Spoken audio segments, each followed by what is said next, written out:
నమస్తే, welcome to Leo. Daaku Maharaj ఒక సంచలనాన్ని create చేస్తున్నాడు. అయితే రిలీజ్ అయిన కొద్దిసేపటికే ట్రైలర్ మాత్రం యమ దూసుకెళ్తుంది. ఇదే కాకుండా గతంలో ఉన్నటువంటి ఒక సౌండ్ స్పీకర్ని బద్దలు కొట్టినటువంటి ఒక తమన్ కూడా నిజంగా ఈ సినిమాతోని డబల్ స్పీకర్స్ని బద్దలు కొట్టాడు అనిపిస్తుంది. మొత్తానికి దీని గురించి మనతో మాట్లాడడానికి సీనియర్ జర్నలిస్ట్ హేమసుందర్ గారు ఉన్నారు. వారిని అడిగి తెలుసుకుందాం.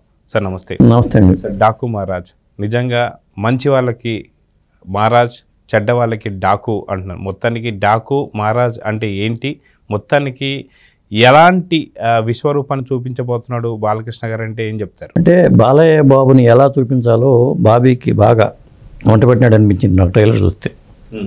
ఇప్పటిదాకా మన బాలయ్య బాబుని అప్పటిదాకా చాలామంది ఉపయోగించుకోవాలి. ఒక 3 ఏళ్ల క్రితం వరకు కూడా బాలయ్య బాబుని ఇలా ఉపయోగించుకోవచ్చు అనే ఆలోచన ఎవరికి రాల. అది మొదటిసారిగా బోయపాటి గారు పెట్టారు. అంతకుముందు మనకి బి గోపాల్ గారు, సమరసింహారెడ్డి ఈ సినిమాలతో, లేకపోతే మంగమ్మ గారి మనవడు బాలయ్యకిను, సాహసమే జీవితం మొదలుపెట్టిన బాలయ్యకిను ఇప్పుడున్న బాలయ్యకిను అసలు పోలిక లేదని చెప్పాలి. ఇక మనకి డాకు మహారాజ్ విషయానికి వస్తే ఆ పాప చెప్తూ ఉంటుంది స్టార్టింగ్లోని ఒక కథలాగా, ఒక అనగనగా ఒక రాజు అంటూ వచ్చి మొదలుపెట్టిన కథలాగానే ఆ పాప ప్రారంభించడం కానీ, చెడ్డవాళ్ళకేమో అతను డాకు, మంచి వాళ్ళకి మహారాజు అంటూ ఆ అమ్మాయి చెప్పడంతోనే అతను అంటే బాలయ్య బాబు షేడ్స్ అనేది 2-3 రకాల షేడ్స్లో మనకు కనిపిస్తుంది. పైగా అంటే చెడ్డవాళ్ళకి యమధర్మరాజు అనే డైలాగులు కూడా అతనికి ఉన్నాయి. అంటే రాజుకి యమధర్మరాజుకి ఉన్న తేడాని వేరియేషన్స్ని బాగా చూపించగలిగాడు అనిపిస్తుంది బాబీ. అదే గతంలో కూడా బాబీ కొల్లి డైరెక్షన్లో జై లవ కుష చూసాం. అక్కడ కూడా ఫస్ట్ స్టార్టింగ్లో ట్రైలర్లో 2 క్యారెక్టర్స్ మాత్రమే అనుకున్నది కాస్త 3 క్యారెక్టర్గా మనం చూసాం. అయితే ఈ సినిమాలో 3 క్యారెక్టర్స్ ఏమైనా పోషించాడా బాలకృష్ణ గారు అంటే ఏమంటారు? అవకాశం ఉంది. ఎందుకంటే ఇప్పుడు డాకు పాత్ర ఉంది. ఆ పాత్ర పేరు ఏంటి? నమస్తే సీతారాం గారు అంటూ ఒక డైలాగ్ వస్తుంది. అంటే సీతారాము పాత్ర డాకు పాత్ర ఒకటేనా కాదా? మరి నానాజీ పాత్రలో కూడా జీ అంటే నిన్ను గారు అని గౌరవించాలంటూ పాప డైలాగ్ వేయడంతోనే అక్కడ నానాజీ పాత్ర కూడా ఎంటర్ అవుతుంది. చివరికి వచ్చేసరికి మైకేల్ జాక్సన్ అంటూ చెప్పడంతో అంటే మొత్తానికి ఆయన పేరు ఏంటి? సీతారామ, నానాజీనా, మరి డాకు పేరు ఏంటి? అసలు 3 పాత్రలు ఉన్నాయా, 2 పాత్రలు ఉన్నాయా? మరి ఆ కథాపరంగా చూసుకుంటే మరి బంగారపు ఏనుగు దంతాలు స్మగ్లింగ్ చేయటం కానీ ఆ టైంలో డాకు ఉన్నాడు అనేది మనకు చూపించారు. డాకు పాత్ర అంతా ఆ టైం నుంచి వస్తుంది. మరి ఆ డాకు పాత్రకి నానాజీకి ఏంటి సంబంధం? తండ్రి కొడుకులా, లేకపోతే ఎట్లా సంబంధం, ఎట్లా కనుక కలిపారు? ఎందుకంటే ఆ విజువల్స్ పరంగా చూసుకుంటే ఆ డార్క్ షేడ్లో మనకి ఆ ఫ్లాష్బ్యాక్ సన్నివేశాలన్నీ కనిపిస్తున్నాయి. మరి ఇప్పుడు చూసుకుంటే ఒక రకంగా ఉంది. దీన్ని ఎలా కలిపాడు అనేది ఇంట్రెస్టింగ్గా ఉంది. పాపకి డాకుకి ఏంటి సంబంధం అనేది కూడా ఒక అంశం. అయితే మనం చూస్తున్నాం అఖండ నుంచి కూడా పాప సెంటిమెంట్ అనేది మనకు వర్కౌట్ అవుతూ వస్తుంది. అఖండ కావచ్చు, అదేవిధంగా చూసుకుంటే మళ్ళీ మనకి భగవంత్ కేసరి కావచ్చు. సో అలాంటి పాప సెంటిమెంట్ మళ్ళీ రిపీట్ కాకపోతుందా డాకు మహారాజులు అంటే ఏమంటారు? ఖచ్చితంగా పాప సెంటిమెంట్ మీరు అన్నట్టుగా అఖండలో పాపను తీసుకున్నా, భగవంత్ కేసరి విజయ్ పాపను తీసుకున్నా, జీ పాప కూడా పాపే అనుకోవాలి. మరి ఇక్కడ తీసుకున్నా మళ్ళీ పాప కనిపించింది.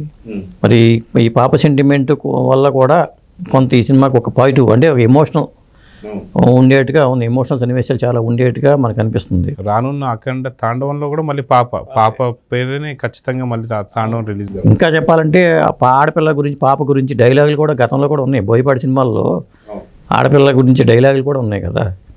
కాబట్టి మొత్తానికి ఏదైనా కానీ ఒక చెప్పాలంటే ఇప్పుడు బాబీ కొల్లి గురించి చెప్పాలంటే డైరెక్టర్గా అతను రవితేజతో మొదలుపెట్టి మరి పవర్ స్టార్ కానీ, లేకపోతే మొన్నటి వరకు చిరంజీవి గారి వరకు సినిమాలు చేసుకుంటూ వెళ్ళినా కానీ అతని సినిమాలన్నింటిలో కూడా ఒక మైలురాయిగా నిలిచిపోయే సినిమాలాగా డాకు మహారాజ్ అనిపిస్తుంది ట్రైలర్ చూస్తే. అంటే ఒక ఇంట్రెస్ట్ క్రియేట్ అయింది డాకు పాత్రకు సంబంధించి కానీ, ఈ నానాజీ పాత్రకు సంబంధించి కానీ, ఆ పాపతో కూడుకున్న బంధం గురించి కానీ కథాపరంగా ఒక కీ పాయింట్ అనేది కీలకంగా కనిపిస్తుంది.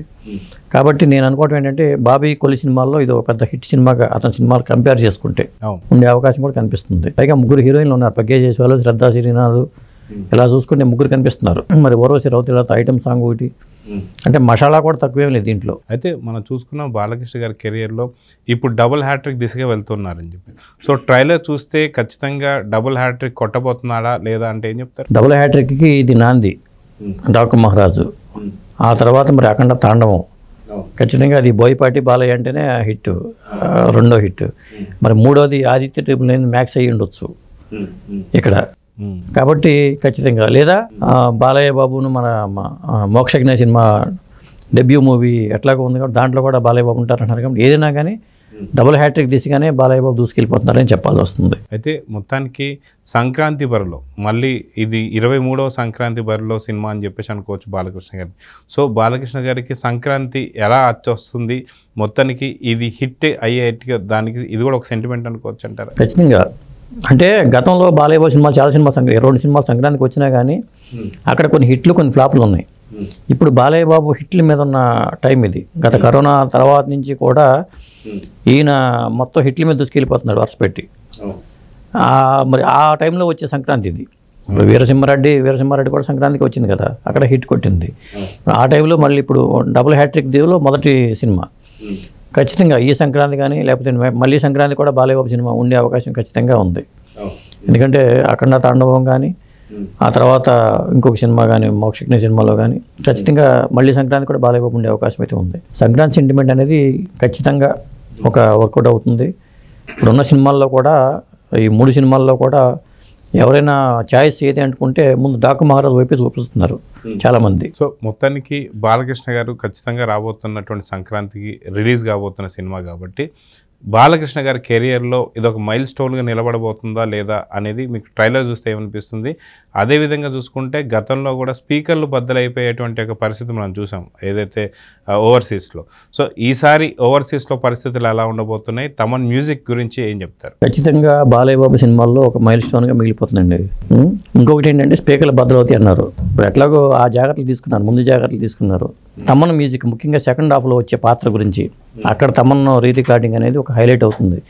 మన ఆహా షోలో తమన్నే రివీల్ చేశాడు. ఆ పాత్ర నేను అనుకోవటం ఏంటంటే డాకు పాత్ర రివీల్ అయ్యేది సెకండ్ హాఫ్ అనుకుంటున్నాను నేను. సమరసింహారెడ్డి లాగా ఒక పవర్ఫుల్ పాత్ర అంటూ చెప్పారు కాబట్టి ఆ డాకు పాత్ర ఫస్ట్ హాఫ్ అంతా నానాజీతో నడిచిపోయినా సెకండ్ హాఫ్కి వచ్చేసరికి ఆ ఫ్లాష్ బ్యాక్ ఆ కథ అంతా సెకండ్ హాఫ్లో నడిచే అవకాశం కనిపిస్తుంది. అందువల్ల అది ఖచ్చితంగా ఏ సినిమాకైనా సెకండ్ హాఫ్ హైప్ ఉంటే మాత్రం ఖచ్చితంగా అది ఒక కొత్త అంశం ఉంటే మాత్రం ఖచ్చితంగా హిట్ అవడానికి ఒక సెంటిమెంట్ కూడా అనుకోవచ్చు. అది అదే గతంలో కొన్ని సినిమాలు చూసుకుంటూ వస్తున్నాం, ఏదైతే అఖండ కావచ్చు, దాని తర్వాత వీరసింహారెడ్డి కావచ్చు, ఇవన్నీ కూడా డబల్ క్యారెక్టర్స్ కావచ్చు, ఇవన్నీ పోషించారు. సో ఇప్పుడు డబల్ ఉండొచ్చా, త్రిబుల్ క్యారెక్టర్ పోషించారా అంటే ఏం చెప్తారు? వాళ్ళు ముందే చెప్పారు 1980s కథ మొదలవి 3 కాలాల్లో జరుగుతుందన్నారు. 3 కాలాల్లో కథగా చెప్తున్నారు. డాకు కథ ఏ కాలంలో మొదలవుతుంది అనేది మనకి 80s పాత్ర లేకపోతే అంతకుముందు పాత్ర, ఎందుకంటే బంగారంతో ముడిపడి స్మగ్లింగ్ ఇవన్నీ ఉన్నాయి కాబట్టి. మరి బందిపోటు మాన్సింగ్, డాకు మాన్సింగ్ అని ఒక బందిపోటు ఉన్నాడు, ఆ దాంట్లోంచి కొన్ని అంశాలు తీసుకుని ఈ కథను మలిచారంటున్నారు. అయ్యిండొచ్చు, ఏదైనా అయ్యిండొచ్చు. లేదా సీతారామ అంటున్నారు. సీతారామ అంటే కొండపల్లి సీతారామయ్య నక్సలైట్ కొండపల్లి సీతారామయ్య కథనే దాంట్లో తీసుకున్నారా? ఇలా రకరకాల అనుమానాలు అయితే ఉన్నాయి. ఏదేమైనా మనకు చూడబోతున్నాం కాబట్టి కథ గురించి తెలుసుకోకుండా చూడటమే బెటరు. సో చూద్దాం సార్, ఖచ్చితంగా సంక్రాంతి బరిలో నిలబడబోతున్నటువంటి ఒక డాకు మహారాజ్ ఓ మంచి పెద్ద హిట్ కొట్టాలని అయితే కోరుకుందాం. నమస్తే. నమస్తే.